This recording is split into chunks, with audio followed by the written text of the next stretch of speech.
நேயர்கள் அனைவருக்கும் உங்கள் தாம்பரம் ஸ்ரீ வாராகி ஈசனேசன் சுவாமிகளுடைய நல்லாசிகள், வாழ்த்துக்கள். ஜெய் வாராகி, ஜெய் ஜெய் வாராகி. அன்பு பக்தர்களே, அன்பு நேயர்களே, குரு பகவான் வக்ரம். இந்த குரு பகவானுடைய வக்ரம் அப்படின்னு சொல்லும்போது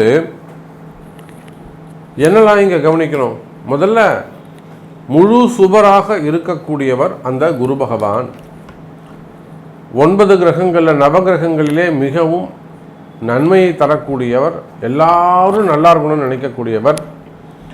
எப்பேற்பட்ட அவயோகியை கூட ஒரு நார்மலாக அடுத்த வேலை உணவுக்கோ அல்லது வருமானத்துக்கோ வழி இல்லாத ஒருவனுக்கு கூட கைதூக்கி விடணும்னு நினைக்கக்கூடிய, வழிகாட்டணும்னு நினைக்கக்கூடிய முழுமையான சுப எண்ணங்களை கொண்ட, நல்லெண்ணங்களை கொண்ட முழு சுபராக இருக்கக்கூடிய குரு பகவான். 9 பேரில் அவர் தான் ரொம்ப உத்தமர், ரொம்ப நன்மையை செய்யக்கூடியவர். அந்த குரு பகவான் வக்ரம் அடைகிறார். அப்போ அந்த குரு வக்ரம் அடைகின்ற பொழுது அந்த குரு வக்ரத்தால் உலக மக்களுக்கோ அல்லது தேசத்திற்கோ நாட்டிற்கோ அல்லது ஒவ்வொரு ராசி அன்பர்களுக்கும், அதே போல நட்சத்திர வாரியாக, நட்சத்திரத்தின் பாதங்கள் வாரியாக, அஸ்வினி நட்சத்திரம் 1வது பாதம், உத்திரட்டாதி 2வது பாதம், உத்திரம் 3வது பாதம், போராடம் 4வது பாதம், இப்படி ஒவ்வொரு நட்சத்திரத்திற்கும் பாதவாரியாக அந்த அல்லது ஒவ்வொரு மேஷராசி முதல் மீனராசி வரை 12 ராசி அன்பர்களுக்குமே கூட எந்த மாதிரியான மாற்றங்கள் நிகழப்போகுது, ஏதாவது பிரச்சனைகள் குறையுமா? ஏன்னா இந்த குருவுடைய வக்ரம் அப்படின்னு சொல்லும் பொழுது இந்த குரு பகவான் இப்போ எங்கே இருக்கார்? மேஷ ராசியில் இருக்கிறார். மேஷத்தில் யாரு கூட இருக்கிறார்? ராகுவோட இருக்கிறார். அந்த ராகுவானவர் அக்டோபர் 30 குருவை தனியாக விட்டுட்டு வெளியில் போயிடுவார், மீனத்துக்கு போயிடுவார். அப்போது அதுக்கப்புறம் ஒரு 2 மாதம் குரு பகவான் வக்ரகதியிலே தனித்து இருக்க போகிறார். முதல்ல இந்த குருவுடைய வக்ரம், அந்த டைம் பீரியட் என்ன, டீட்டெயில்ஸ் என்ன, அது பார்ப்போம். இந்த குரு பகவானுடைய வக்ரம் 4/9/2023 முதல் செப்டம்பர் 4 முதல் டிசம்பர் 30 வரை ஏறக்குறைய 110 நாட்கள், 108 நாட்கள் அப்படி வச்சுக்கோங்க. 108 நம்ம வச்சுப்போம், கொஞ்சம் டேஸ் கூட இருக்குது, இருந்தாலும் நம்ம 108ங்கிற ஒரு மங்களகரமான எண்ணெயை வச்சுப்போம். அப்போ ஒரு 3.5 மாதம் இந்த குரு பகவானுடைய வக்ரம் நிகழ்கிறது. அதிலும் குறிப்பாக 1.5 மாதம் தனியாக இருக்க போகிறார் குரு மேஷத்தில். இந்த பக்கம் 1.5 மாதம் ராகுவோடு சேர்ந்து இருக்க போகிறார். வக்ரம் பெற்ற குரு, வக்ரம் பெற்ற ராகு என்ன மாதிரியான நல்லது செய்ய போகுது? ஏதாவது ஒரு நன்மை, ஒரு மேஜிக் டூல் கிடைக்காதா? நிறைய பிரச்சனைகள் இருக்கக்கூடிய உங்களுக்கு தொடர்ந்து ஒரு வீண்பள்ளி அவமானம் சாமி, தொடர்ந்து ஒரு தலைகுனிவு சாமி, ஏதாவது இதிலிருந்து விடுபடுவதற்கு ஒரே ஒரு மேஜிக் டூல் கிடைக்காதா? தொடர்ந்து தடைகள் சாமி, தொடர்ந்து முன்னேற்ற தடைகள் சாமி, ஒரே ஒரு மேஜிக் டூல் கிடைக்காதா? ஒரு டெவலப்பே ஆக முடியலைங்க சாமி, இப்போ அப்படியே பைசாலாம் லாக் ஆகி கிடச்சின்னு நஷ்டமே இல்லை, நஷ்டம் சாமி, எனக்கு ஒரு மேஜிக் டூல் கிடைக்காதா? குடும்பம் முன்னுக்கு வர மாட்டேங்குது, தொழில் அபிவிருத்தி ஆக மாட்டேங்குது, அப்போது எனக்கு ஒரு மேஜிக் டூல் கிடைக்காதா என்று எதிர்பார்த்து காத்திருக்கக்கூடிய ஒவ்வொரு ராசி அன்பர்களுக்கும் இந்த குரு பகவானுடைய வக்ரம் என்ன செய்ய போகிறது என்பதை நாம் பார்க்க போகிறோம். அதோடு கூட நான் சொல்லக்கூடிய இந்த ராசி பலன்களை உங்கள் ஜாதகத்தோடு ஒப்பிட வேண்டும்.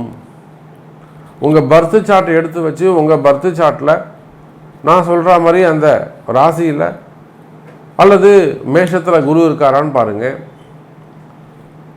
அல்லது எந்தெந்த ஜாதகத்தில் உங்களுக்கு குரு தசை நடக்குதா பாருங்கள். அந்த குருவானவர் உங்களுக்கு தசையை நடத்துகிறாரா அல்லது புத்தியில் நடத்துகிறாரா, தசா புத்தி ஏதாவது வருதா, குருவுடைய தசா புத்தி ஏதாவது வருதா, அந்த குருவானவர் உங்களுக்கு யோகாதிபதியாக இருந்து தசையை நடத்துகிறாரா, அந்த குருவானவர் உங்களுக்கு அவயோகியாக இருந்து தசையை நடத்துகிறாரா, அல்லது அசுபராக இருந்த 3, 12, 6, 9 அதை போல் உங்களுக்கெல்லாம் 3, 6, போன்ற அசுபஸ்தானத்திலிருந்து குரு உங்களுக்கு தசையை நடத்துகிறாரா, இதெல்லாம் நீங்கள் உங்கள் பிறப்பு ஜாதகத்தையும் கொண்டு கொஞ்சம் மேட்ச் பண்ணி ரெண்டுத்தையும் நான் சொல்லக்கூடிய விஷயத்தையும் உங்களுக்கு தற்சமயம் நடக்கக்கூடிய தசாபுத்திகளையும் கொஞ்சம் மேட்ச் பண்ணி பாருங்கள். அப்போ இந்த குருவுடைய வக்ரம் இவர் எந்த காரணத்தை கொண்டும் மீன ராசிக்கு போக போகிறது இல்லை. ராகு மட்டும்தான் தனித்து போக போகிறார். வக்ரம் மேஷராசிக்குள்ளேயே நிகழ்கிறது, ராசியை விட்டு தாண்ட போகிறதில்ல. அப்போ செப்டம்பர் 4ஆம் தேதி முதல் டிசம்பர் 30ஆம் தேதி வரை நடக்க இருக்கின்ற இந்த குரு வக்ரம் உங்களுக்கு என்ன மாதிரியான பலனை தருது அப்படிங்கிறத பார்க்கலாம் வாங்க. அன்பார்ந்த மிதுன ராசி அன்பர்களே, மிதுன ராசியை பொறுத்தவரையிலும் உண்மையிலேயே மிதுன ராசி அன்பர்கள் எல்லாமே சிரமம், எல்லாமே கஷ்டம். ஏன்னா இப்போ நம்ம மேஷ ராசிக்கு சொன்னோம், ரிஷப ராசிக்கு சொன்னோம், அந்த மிதுன ராசிக்கு சொல்லுகின்ற பொழுது எத்தனையோ மிதுன ராசி அன்பர்கள், ஒருத்தர் 2 பேர் இல்லை. மிகப்பெரிய செல்வந்தருக்கும் ஒரு சில பிரச்சனைகள், மிகப்பெரிய தொழிலதிபர்களுக்கு, ஒரு பிஸ்னஸ் மேன் பெரிய பிஸ்னஸ் பண்ணுறாங்க, அவங்களுக்கு ஒரு 30 கோடி 40 கோடி அர்ஜென்ட்டாக தேவைப்படுது. ஒரு பெரிய இன்ஸ்டிடியூஷன் வச்சு நடத்துகிறாங்க, ஒரு பெரிய ஸ்கூல் காலேஜஸ் வச்சு நடத்துகிறாங்க, இல்லை பெரிய அரசியல் தலைவர்களாக இருக்கிறாங்க. இன்றைக்கி நடக்கக்கூடிய எத்தனையோ முதல்நிலை தலைவர்கள், ஃபஸ்ட்டு பொசிஷனில் இருக்கக்கூடிய எத்தனையோ முதல்நிலை தலைவர்கள், அவங்களுக்கும் ஒரு சில பிரச்சனைகள் இருக்குது. இல்லை ஆப்போசிஷன் பார்ட்டியார்களா, ரூலிங் பார்ட்டியில் இருக்கக்கூடியவர்கள், நம்ம இதெல்லாம் பார்க்குறோம். அப்போ மிகப்பெரிய பிரச்சனைகள். இப்போ மிதுன ராசின்னு சொல்லும்போது சாமி உங்களுக்கு எந்த பாகுபாடும் எந்த குறையும் வைக்கலை. அரசனாக இருந்தாலும் பரம ஏழையாக இருந்தாலும் மிதுன ராசியாக இருப்பார்களே. ஆனால் உங்களுடைய கஷ்ட நஷ்டங்கள் என்ன அப்படிங்கிறது எனக்கு தெரியும். ஒவ்வொரு மிதுன ராசி என்பர்களும் மீள முடியாத கடன் சுமைகளாகட்டும், அல்லது வேற ஒரு பிரச்சனையாகட்டும், வரவு செலவு பிரச்சனையாக இருக்கலாம், குடும்ப பிரச்சனைகள், வெளிநாட்டில் வாழக்கூடிய எத்தனையோ மிதுனராசி அன்பர்கள் பலவிதமான குடும்ப பிரச்சனைகளில் இருந்து வருவது வழக்கம். நாம் அது பார்க்குறோம். குடும்பம் முன்னுக்கு வர மாட்டேங்குது, பசங்க சொல்கிற பேச்சு கேட்கல, அல்லது நல்ல ஜாப் செட்டில் ஆகலை, பிஸ்னஸ் சரியாகலை, கடை அமைப்புகளில் பிரச்சனைகள் இருக்குது, வியாபாரம் பண்ணுற இடத்துல பிரச்சனைகள் இருக்குது, தொழில் போட்டிகள் இருக்குது, தொழில் எதிரிகள் இருக்காங்க, அக்கம் பக்கத்து பிரச்சனைகள் இருக்குது, செய்வினை பிரச்சனைகள் இருக்குது, செய்வினை கோளாறுகள், கடுமையான திருஷ்டி சாமி, கடுமையான திருஷ்டி. இப்போ கூட நம்ம சமீபத்தில் வெளிநாடு போயிட்டு வந்தோம் அந்த ஒரு திருஷ்டி பூச்சைக்காக. அப்போது கடுமையான திருஷ்டி, போட்டி பொறாமைகள், கண் திருஷ்டிகள், வியாபார திருஷ்டிகள், இதனால் நிறைய நிறைய நிறைய மிதுன ராசி அன்பர்கள் படாத பாடுபட்டுருக்காங்க. இது ஒரு பக்கம் இருக்கும்னா, இன்னொரு பக்கம் பார்த்திங்கன்னா மிதுன ராசி அன்பர்களுக்கு சொத்து பிரச்சனைகள், வம்பு வழக்குகள், கோர்ட்டு கேஸுன்னு அலைஞ்சிக்கிட்டு இருக்காங்க. நிறைய இடங்களில் மிதுன ராசி அன்பர்கள் ஒரு சின்ன சின்ன மிஸ்டேக்ஸ், ஒரு சின்ன மிஸ்டேக் பண்ணியிருப்பாங்க, அலட்சியம் இருந்திருப்பாங்க, அதனால் ஒரு பெரிய துன்பத்தை அவங்க ஃபேஸ் பண்ணியிருப்பாங்க. அந்த ஒரே ஒரு நிமிஷம் சாமி நான் தப்பு பண்ணலைன்னா நான் இன்றைக்கி சொல்ல வேண்டிய அவசியமே இல்லை. அப்போது கிரகம்தான் உங்களை அந்த இடத்துக்கு கொண்டு போய் நிப்பாட்டுது, கிரகம்தான் உங்களை அந்த இடத்துக்கு கொண்டு போய் நிற்க வைக்குது, அதை தான் செயல்படுத்துது, கிரகம்தான் வேலை செய்யுது, கிரகம்தான் நம்மளை ஆட்டி படைக்குது என்ற உண்மையை முதல்ல நீங்கள் தெரிஞ்சுக்கணும் மிதுன ராசி அன்பர்களே. இது நான் தான் செய்தேன், நான் தான் சொன்னேன், நான் தான் ஜெயிச்சேங்கிறதுக்கு இங்கே ஒன்றுமே கிடையாது. எல்லாம் கிரகம்தான், பர்த்து சாட்டு தான், உங்களுடைய பிறப்பு ஜாதகம்தான். அப்போ இதெல்லாம் நல்வினைகள் இருக்குமே. ஆனால் இந்த மாதிரியான நல்ல விஷயங்கள் உங்கள் காதுக்கு சேரும். இதன் மூலமாக உங்களுக்கு ஒரு புத்தி வேலை செஞ்சு ஒரு நன்மைகள், நல்ல சிந்தனைகள் ஏற்பட்டு, உயர்ந்த மனிதர்களுடைய தொடர்புகள் ஏற்பட்டு, அவங்க மூலியமாக ஒரு நல்ல குரு கிடச்சி அந்த பிரச்சனைகள் படிப்படியாக கொஞ்சம் கொஞ்சமாக நீங்கள் வெளியில் நல்ல வாழ்க்கை, நல்ல எதிர்காலம் அமைவதற்கு வாய்ப்புகள் உண்டு மிதுன ராசி நேயர்களே. அப்போ ஒரு நன்மை நடக்கும். எப்படி நடக்கும்? நல்ல குருமார்கள் உங்களுக்கு கிடைப்பாங்க. அதே போல் இந்த குருவுடைய வக்ரம் தொழிலுக்கு மட்டும் இல்லை, பிஸ்னஸ்க்கு மட்டும் இல்லை, ஜாப் ஆகட்டும், ப்ரைவேட் ஜாப் ஆகட்டும், கவர்மெண்ட் ஜாப் ஆகட்டும். ஏன்னா எத்தனையோ பெரிய அரசியல் தலைவர்கள் நான் சொல்லியிருக்கேன். இன்னும் சொல்லப்போனால் சினிமா துறையை சார்ந்தவர்கள், சினிமா துறையில் சார்ந்தவர்கள், அதே போல் மீடியா துறையில் இருக்கக்கூடியவங்க, சேட்டலைட் சேனல்ஸ், அவங்களுக்கு எவ்வளோ பிரச்சனைகள், ஃபேமிலி ப்ராப்ளம்ஸ் இருக்குது. ஸோ அதையும் நம்ம பார்க்குறோம். சேனல்ஸில் எவ்வளோ ப்ராப்ளம் இருக்குது அதையும் நம்ம பார்க்குறோம்.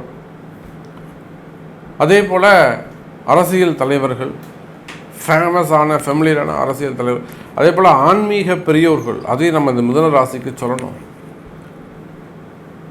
ஆன்மீக பெரியோர்கள், மடாதிபதிகள், அதே போல் ஆன்மீகத்தில் சிறந்து விளங்கக்கூடியவர்கள், இவங்க எல்லாருக்குமே கூட இந்த மிதுன ராசியாக இருப்பார்களேயானால் அவங்களுக்கும் வெளியில் சொல்ல முடியாத ஒரு சில பிரச்சனைகள் இருந்து வருவது உண்மை. இதெல்லாம் நம்ம கண்கூடாக பார்க்குறோம். அப்போ இந்த குருவுடைய வக்ரம் இவங்களுக்கெல்லாம் நல்லது செய்யுமானா நிச்சயமாக நன்மையை செய்யும். கவலை வேண்டாம் மிதுன ராசி அன்பர்களே. இது போல் உங்களுடைய கேள்வி என்ன? சாமி எனக்கு வேலை கிடைக்குமா? சாமி எனக்கு விசா ரினிவல் ஆகுமா? நான் வெளிநாட்டில் இருக்கிறேன், வேலை பிரச்சனையாக இருக்குது, வேலையே பிரச்சனையாக இருக்குது, வேலை செய்கிற இடத்துல பிரச்சனையாக இருக்குது, என் பாஸ் என்கிட்ட பேசலை, நானும் ஒருத்தரும் ஒன்றா பழகிட்டு இருந்தோம், ரொம்ப நாள் 18 வருஷம் 20 வருஷமாக ஒன்றா பழகிறோம், 8 வருஷமாக இருக்கும், திடீர்னு பிரிஞ்சுட்டாங்க, ஒன்று சேர முடியுமா? இந்த மாதிரியான கேள்விகள், இந்த மாதிரியான பிரச்சனைகள், செய்வினை கோளாறுகள், வசியம் சம்பந்தப்பட்ட பிரச்சனைகள், குடும்ப பிரச்சனைகள், பசங்க சொல்கிற பேச்சை கேட்காம இருக்குது, பசங்க வீட்டு விட்டு வெளியில் போகிறது, பசங்களால் வரக்கூடிய அவப்பெயர்கள், அதே போல் சமுதாயத்தில் வீண்பழி அவமானங்கள், அல்லது வேலை செய்கிற இடத்துல, தொழில் பண்ணுற இடத்துல வீண்பழி அவமானங்கள், சிறை தண்டனை சம்பந்தப்பட்டது, வம்பு வழக்குகள், சட்ட சிக்கல்கள், ஆரோக்கிய குறைவுகள், மன பயம், மிதுன ராசிக்கு நிறைய சொல்லலாம். மடாதிபதிகள் இருந்து, ஆன்மீக பெரியோர்களிலிருந்து, அரசியல் அதிகாரம் உள்ள காவல்துறை அதிகாரிகள் வரை அனைவருக்குமே மிதுன ராசி என்று சொன்னால் ஒரு விதமான மனபயம் இருக்கும். அதுக்கு காரணம் இருக்குது. இது வரலும் யாரும் இப்படி ஓப்பனாக உங்களுக்கு எடுத்து சொல்கிறதில்ல. யார் வந்தாலும் மிதுன ராசியா சூப்பராக இருப்பீங்க போங்க அப்படின்னு சொல்லி அனுப்பிச்சி விட்டுறாங்க. உண்மையை யாரும் சொல்வது இல்லை. அப்போ மிதுன ராசி என்பவர்களே, இந்த குருவுடைய வக்ரம் நிச்சயமாக உங்களுக்கு நன்மையை செய்ய வேண்டும். ஆனால் அது உங்களுக்கு செய்யுமா அப்படிங்கிறத ஒரு முறை உங்களுடைய பிறப்பு ஜாதகத்தை கொண்டு, இது எத்தனை நாளில் நமக்கு நடக்கும், இது இன்னும் ஃப்யூச்சர் எப்படி இருக்கும், இது கிளியர் ஆகுமா கிளியர் ஆகாதா, இதெல்லாம் உங்களுடைய பிறப்பு ஜாதகத்தை கொண்டு பார்க்கும்போது தான் துல்லியமான பலன்களை சொல்ல முடியும் என்பதை சொல்லிக்கொண்டு மீண்டும் வேறு அற்புதமான பதிவில் சந்திக்கிறேன். ஜெய் வராகி. ஸ்ரீ குபேரன் டிவியை பார்த்தமைக்கு நன்றிகள். மேலும் இது போன்ற தகவல்களை தெரிந்து கொள்ள ஸ்ரீ குபேரன் டிவியை சப்ஸ்கிரைப் செய்யுங்கள். மறக்காமல் பெல் ஐக்கானை கிளிக் செய்யுங்கள்.